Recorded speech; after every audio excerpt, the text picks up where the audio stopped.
Welcome to Carpe Dime, a podcast about personal finance and everyday life. I'm Nicole Jackson. And I'm Jamie Davidson from Financial Center First Credit Union. Thanks for spending your free time listening to us talk about how life and family affects us achieving our financial goals. And for today's topic, we'll be talking about money mindset. Jamie, what does money mindset even mean? Well, Nicole, money mindset is how we feel towards our finances. Believe it or not, do you have feelings towards your finances, right? Oh, lots of them. I read a great article from Your Money Line that talks about what our financial mindset is, and that the article started with money is rarely about money. Money is all about behavior. So what does that mean for our listeners tuning in today? It means that our financial confidence starts with our attitudes and behaviors. It's about having a fresh financial mindset and acting on it. And, the question does become, where do you get your mindset, right? Mm-hmm. So let's think about this. You and I are not real young anymore. We're not old, but we're not really young. No, but I mean, we're not kids, right? We're not kids. So, but where did you probably get your money mindset from? Are you a saver or a spender? Definitely a saver, and got that from my parents. Okay. Did a lot of saving growing up. So your parents were savers? Yeah. Okay. So that affects your spending and your mindset on money, okay? Mm-hmm. Because you were taught that. I, on the other hand, came from a family of spenders. And I saw that they were spending and we were often in debt. So that actually gave me my exact opposite money mindset. I became a saver because I didn't want to be that way. So it's really about the psychology of spending and, what your thoughts are on that. Do you like to spend? Do you like to save? And you can categorize them into a few things, and we'll talk about that here for a second. But besides your parents, who else do you think? Well, my friends, for sure. Right? Go back to school and you had to have the shoes the friends had, right? Yeah, for sure. Okay. And now that we're a little bit older, so you've got that. Who else? Social media, all the advertising out there. The Kardashians, we all have to keep up with them, right? Exactly. Right? Yeah, I look at my daughter and she's just flipping away on her phone, looking at TikTok. It's just like those things are affecting us and what we think our norms are when it comes to spending money, right? I'm going to date us on this one. Super Bowl was just on this past weekend. I didn't watch it. You didn't watch it? Well, I can believe you didn't watch it, but it was a great game. But, I mean, if you watch that, you go from watching football all throughout the year and the ticket prices are this. But once you get here, most of us can't afford those tickets. So, but we expect, that's our team and we want to be there. So the mindset is, well, if I can get the money, I can go. And which is probably not the right idea. If you don't have $6,000 for a ticket, you shouldn't spend $6,000 on a ticket. You shouldn't, but some people, if they have it, they're going to spend it, right? Yes, and that takes us back to the idea of spending and saving. There's categorized 4 ways. You have a super spender, a spender, a saver, and a super saver. So the question becomes, where are you? Where do you fall on that? And when we go through this today, we're going to talk a little bit about that and the mindset on that and why people do this. Cool. So today we're really going to talk about 6 ways to instill a positive mindset. And according to, this comes from Intuit's Mint Life article that we read, and there are 6 ways to instill a positive mindset. So go ahead. What's number 1? Well, the first one is forgive yourself for your financial mistakes. Anything from your missed credit card payments, late payments. It happens every once in a while. Everybody. Don't beat yourself up for that. Yeah, I'm thinking of Chris Farley, how he used to, dumb. It's also aging yourself. What? Chris Farley's great. He was great. His movies are still great. You've got to forgive yourself a little bit, right? Now, you probably shouldn't just stop at forgiveness, though. You should probably come up with some ways to make that not happen again, right? Yeah, like missing your loan payment and then okay, so I missed it this week, but let's put a reminder on it for 2 weeks from now when it's actually due. Maybe a couple days before just to... Right. Hiding from it and pretending like it didn't happen is probably not the way to do it. No. I wouldn't recommend that. So, but it's okay if you make a mistake. It's like I tell my kids, you make a mistake, live up to it, get back on track. It's the same way for yourself and your finances. Number 2. Understand your money mindset. What is that? Do you like to save versus spending, which I was talking about earlier, the super saver, the super spender? Do you live in the now versus the future? And that's one of those things I think a lot of people really struggle with. I mean, what are your thoughts on that? Are you a live in the now or a future, or are you a little bit of a mix? I kind of bounce back and forth. I like to know that I'm going to have enough for the future, but then I can't say that I'm not on Amazon in the wee hours of the night buying things that I'm like, oh, that's a great deal. Let's get that right now because I could use that. I think you could put it on your phone that you can't get on Amazon past 8 o'clock. Can you set timers on that? Don't tell my husband. Don't tell your husband that? No, okay. please. Well, just thinking here. So, but the question becomes, why is that? I don't know. For you, that's where you have to look deep in and go, why am I that way? My wife's that way. I can tell you why she's that way. She's gotten so much better, but she's that way because that's how her mom is. And my mom's that way. I mean, QVC and Home Shopping Network, they loved my mom. My mom does that too. And I would have never will. That channel comes on, I'm like, no. Oh my God, Emerald Lagasse pans. Oh, Wolfgang Puck. But hey, no, not doing it. So understand that money mindset. Are you a spender versus a saver? And guess what? The key is to sort of be in the middle there. People are all about extremes. Oh, I'm not going to spend $1. Oh, I'm going to spend it all. It's all about moderation. The Greeks used to say moderation is key, right? It is. It is. So what's number 3? Number 3 is to stop comparing yourself to others. Maybe your friend bought a new car or renovated their home. That doesn't mean that you need to. Or, checking Instagram or Facebook or TikTok, and you're seeing people with lavish vacation homes, fancy clothes, new shoes, all those things. We've seen an influx of this over the last 10 years. The TV show Keeping Up with the Kardashians. I mean, we're keeping up. Obviously they're keeping up with them, but, the whole idea is some kids think that's the way you're supposed to be and behave. When you go and they're on Instagram, they think I need to have that purse. I had a young man in my house the other day. He was a friend of our kids, sort of one of our adopted kids that we have in the house. He was talking about how he wanted a Louis Vuitton cover for his PlayStation 5. What? And I'm like, what? Why? Like a dust cover?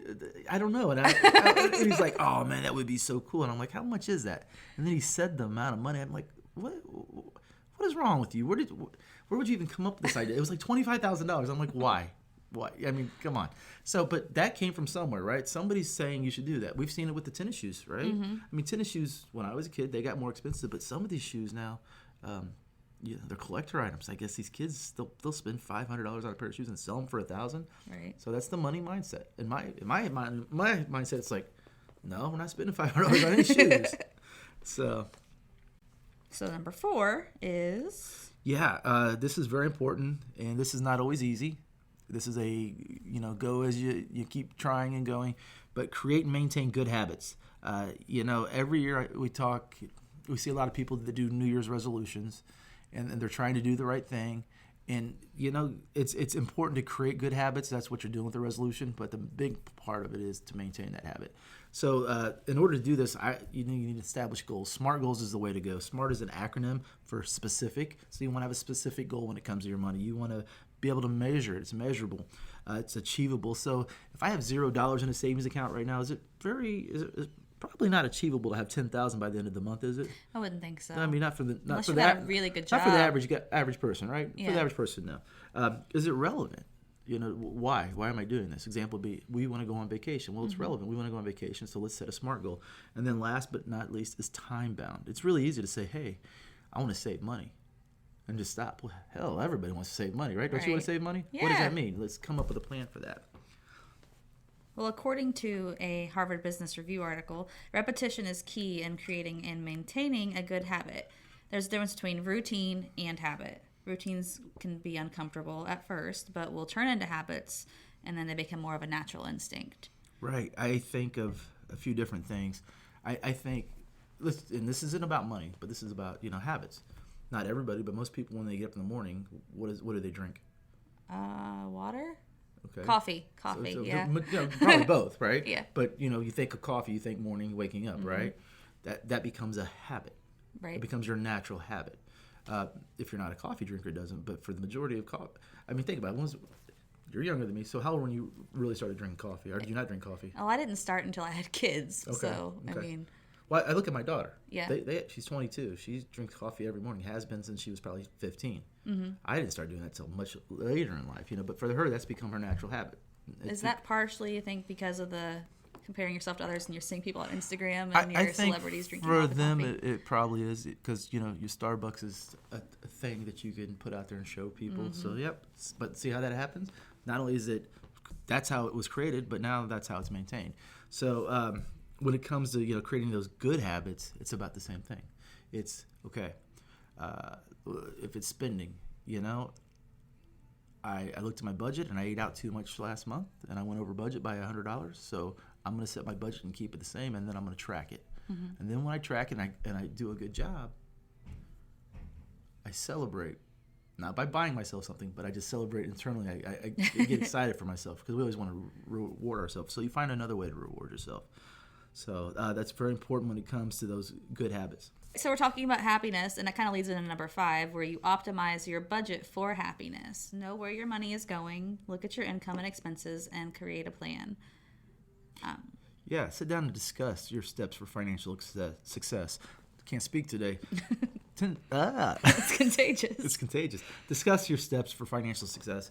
And I think when you look at this, optimize your budget for happiness, that is one of the things that I think many people are confused by. We've gotten to the point where we think buying things or spending money brings us happiness.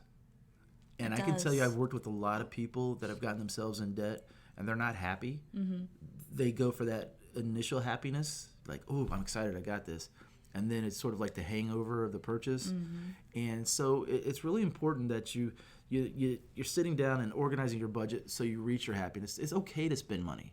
I'm going to use an example of the 50-30-20 rule. 50-30-20 rule is 50% of your income comes in, it goes to your needs. 30% goes towards wants, and then 20% goes towards savings and retirement. And this, for some people that sounds, that sounds pretty easy, but when we're living in a society where then less than 50% have $500 in a savings account, that's not the reality of it.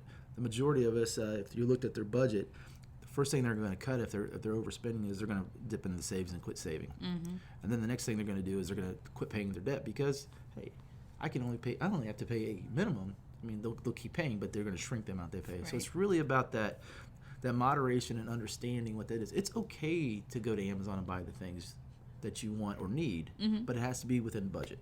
On your budget, do you guys follow anything like a 50-30-20 rule, or how do you guys do your budget? We do our budget by I keep all the money, and I figure out what we need when we need it. You're the keeper of the money. I am the keeper of the coin purse. I always say, I tell the kids that, I'm in charge of the purse, so you want to make somebody happy, and they're like, yeah, Mom will get him. So, yeah. Which takes us to number 6. Number 6 for our money mindset is practice gratitude. Practice gratitude. What does that mean, you think? You want to tell me what you think, or you want to tell me what it is? I think it means being thankful for what you've got and not thinking that you need to keep up with everybody else that's out there spending all the money on the new cars and the newest iPhone and going on all the lavish vacations. Right. I think we're in that point where we're always trying to look better, have better things, as opposed to going, I've got it pretty well. Yeah. And enjoy what I have. And you brought up cell phones. In our family, in all honesty, our friends, they get new cell phones every 6 to, whenever the next iPhone comes out. Mm-hmm. In our household, we keep our phones for 24 to 30 months. And when we do get new phones, we get free phones. I mean, and the thing is, I'm trying to teach my daughters that because, mm-hmm. They're very expensive. Cell phones started out, they were expensive, but we're talking, $12, $13, $1,400 right. for a cell phone. And the idea that you're going to get one every 6 months is amazing. So really, I always tease my kids when they're like, oh, there's nothing to eat in the house. And I'm like, what are you talking about? The pantry's full. Right. What they're saying is there's nothing they want to eat. Mm-hmm. But there's plenty of food to eat. You just got to figure out what's there and use it. It's the same way. My car's paid off. Oh, gosh, I would love a new car. I would, really. Yeah. But no, because I'm really lucky. I've got a car that's paid off, that's running, that I don't have to pay money out every month. It's running well. So it's really about that mindset of being having gratitude for what you have, and not just chasing the Joneses, I guess is the best way to say it. Well, according to a Harvard article, gratitude can help us deal with adversity, and it can come in handy when we hit with unexpected bills and emergency situations, like a plumbing issue, heating issue, or if any of the appliances actually break. Yeah, that's really true. My wife's battery died about a month ago. Mm-hmm. I had to get a new battery. It was $200. I was irritated, but I was happy because we had that money in the savings account. Right. It didn't get to the point where, well, if we either get the battery or we don't have the money for the battery, so we can't drive the car, or we have to put on a credit card.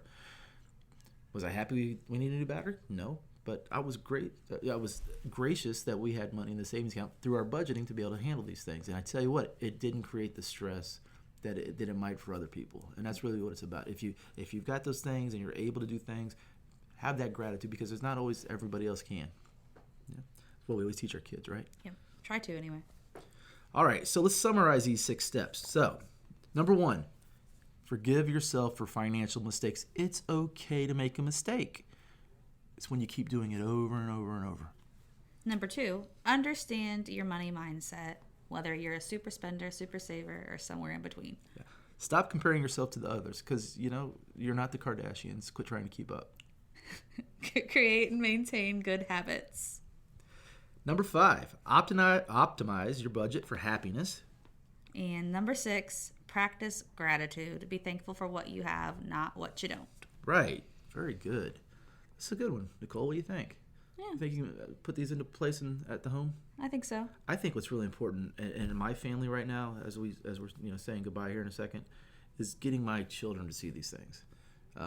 The younger you can get them to see these things and understand these things, the better when it comes to being an adult, the easier their life's going to be when it comes to finances. Absolutely. I think. Yeah, I agree. It's really hard. And it's weird because sometimes your kids will get it, and then one of them will completely look at you like you are out of your mind. That's when you take your shoe and you throw it at them. Make sure you have bad aim, but chuck it across the room. Sorry, it slipped. So, very good. Carpe Dime is presented by Financial Center First Credit Union and is produced by me, Jamie Davidson, and Nicole Jackson. That's me. Financial Center is a 7-time national award winner in the category of adult financial literacy, and our goal is to what, Jamie? Help improve your financial life. To learn more, visit fcfcu.com.